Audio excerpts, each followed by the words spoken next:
Hello, my name is Jace Johnny and I'm a critical care nurse practitioner. Today I will be discussing the basics of mechanical ventilation. By the end of this lecture, you should be able to identify the indications for and goals of mechanical ventilation, understand basic modes and settings, identify the patient who is ready or not ready for extubation, and understand the complications of mechanical ventilation and extubation failure. There are many nuances in clinical practice, and I will not be able to go over every detail. The goal here is to not make you a pulmonologist, but to familiarize you with the care of these patients. The first and obvious indication for mechanical ventilation is respiratory failure. This includes hypoxemic and/or hypercarbic respiratory failure.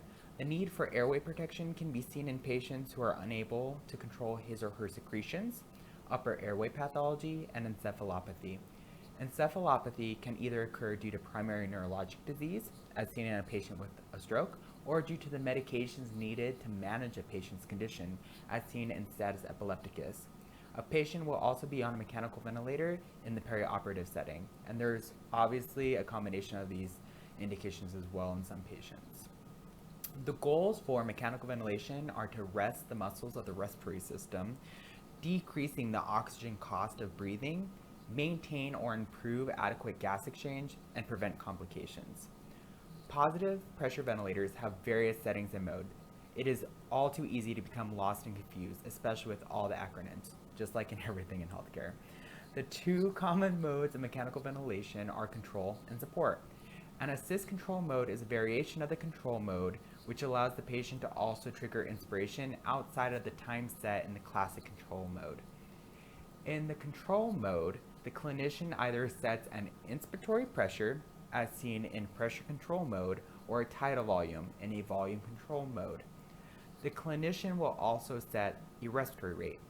In a pressure control mode, the set inspiratory pressure will result in a tidal volume based off the patient's lung compliance and may vary from breath to breath. In a volume control mode, the set tidal volume will determine the pressure required to achieve said tidal volume, and this is also based off the lung compliance. Compliance is the ease to which an elastic structure can be stretched. Low or poor compliance means it takes a large amount of pressure to achieve a desired volume, as seen in ARDS. If the patient is not deeply sedated or paralyzed, his or her effort will also drive the resulting tidal volume or pressure. In a support mode, the patient drives the respiratory rate and initiates each breath. The resulting volume is dependent on the patient's effort, respiratory mechanics, and the set pressure. Support modes are more comfortable and are used to wean patients from mechanical ventilators. If apnea occurs, most modern ventilators have a backup mode that will initiate for safety. Other modes you may hear but we will not go over in this lecture are proportional assist ventilation, neurally adjusted ventilatory assist, synchronized intermittent mandatory ventilation, inverse ventilation, and high frequency ventilation. My approach in caring for a patient on a mechanical ventilator is to ask two questions. One, what are my goals for this patient? And two, what is the patient actually doing? If your goal is to improve oxygenation, there are two basic changes you can make. The first is quick and easy. Fraction of inspired oxygen, or FiO2. However, FiO2 only helps if it is able to reach the alveolus. This is where positive end expiratory pressure, or PEEP, comes into play. I will begin a video while I talk that hopefully demonstrates the effect of increasing PEEP on a pig lung. PEEP reduces and prevents atelectasis, or collapse of alveolar units, by allowing these alveolar units to remain open after inspiration. This redistributes ventilation and fluid within the lung, the result of which improves the matching between ventilation and perfusion, leading to improved oxygenation.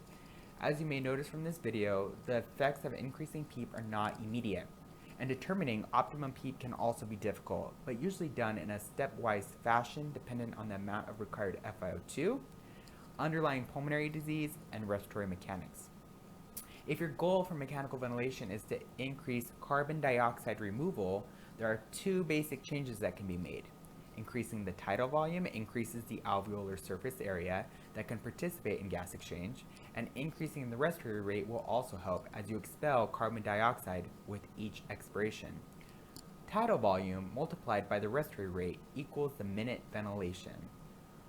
The goal is to discontinue mechanical ventilation at the earliest point in time while minimizing the risk of reintubation for the patient. Approximately 15% of patients will fail extubation, and with this carries a higher rate of mortality. Patients on mechanical ventilation should have serial assessments to determine readiness for extubation, called the spontaneous breathing trial, or SBT. And SBT should include interruption of sedatives, spontaneous breathing for 30 minutes at minimum, and measurement of ventilatory parameters. The process that caused the respiratory failure should be resolving, and the patient should be alert. The PEEP should be below 5, however, some will extubate at slightly higher PEEP levels, and the FiO2 should be below 50%. There are many respiratory parameters that we can use to obtain at the end of the SBT, however, none of these are perfect. The maximal inspiratory pressure, or MIP, which reflects the strength of the diaphragm, and the rapid shallow breathing index, or RISB, which reflects the diaphragm's endurance, are commonly used. A RISB is calculated by taking the respiratory rate and dividing it by the tidal volume. If the RISB is less than 105, the patient will likely have a successful extubation. Note that the approach to extubation is an assessment, and it warrants clinical judgment. If a patient has a RISB of 90 but appears more drowsy and the heart rate increases by 10 points, you may need to consider deferring extubation. Some patients may benefit from extubation to a non-conventional oxygen therapy, i.e. the nasal cannula. There have been trials that looked at extubating low-risk patients to a high-flow nasal cannula with a reduction in extubation failure. There have also been studies looking at extubation to non-invasive ventilation for patients considered high risk with a reduction in extubation failure as well. What are the complications of mechanical ventilation? Well, endotracheal intubation carries risk. Aspiration, difficulty swallowing and communicating, disruption of defense mechanisms leading to risk of infection, and upper airway trauma. The cuff of the endotracheal tube provides pressure from the cuff to the trachea to allow a seal, but does carry a risk of tracheal ischemia and the development of tracheal stenosis. Having an ET tube is uncomfortable in an awake patient, and there is a danger of inadvertent dislodgement from the patient. Sedation is often used to decrease this risk, allow comfort, and ensure synchrony with the patient and the ventilator. However, its use can have hemodynamic effects and decreased mobility, all of which carries its own list of complications. Positive pressure ventilation and changes to the ventilator settings increase intrathoracic pressure, which can decrease preload and affect cardiac output. Pulmonary overdistension can also compress alveolar vessels, which increase pulmonary vascular resistance, leading to increased workload of the right ventricle and acute cor pulmonale. Auto-PEEP is defined as the difference between the alveolar pressure and airway opening pressure at the end of expiration. Auto-PEEP can affect cardiovascular hemodynamics and oxygenation. It occurs when there is not enough time for a complete exhalation to occur.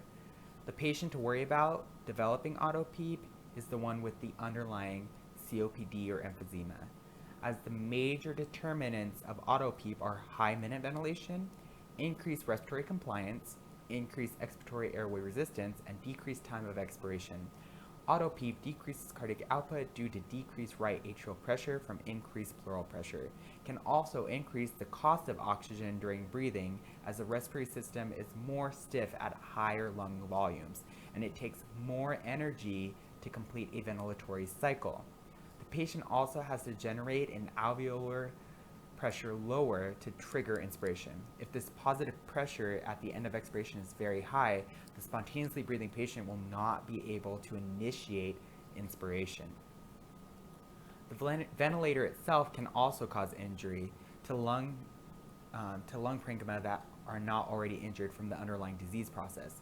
The obvious injury is barotrauma, which leads to an air leak and results in a pneumomediastinum and or pneumothorax.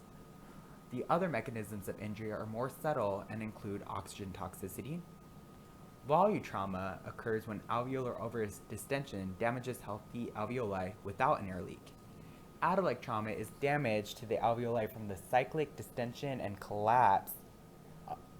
The result of volutrauma and atalic trauma lead to biotrauma, which leads to the release of cytokines, inflammation, and pulmonary edema. The introduction of an endotracheal tube increases your risk for infection, specifically ventilator-associated pneumonia, or VAP. Oral care, weaning from mechanical ventilation, extubation, and early mobility can assist in decreasing this risk.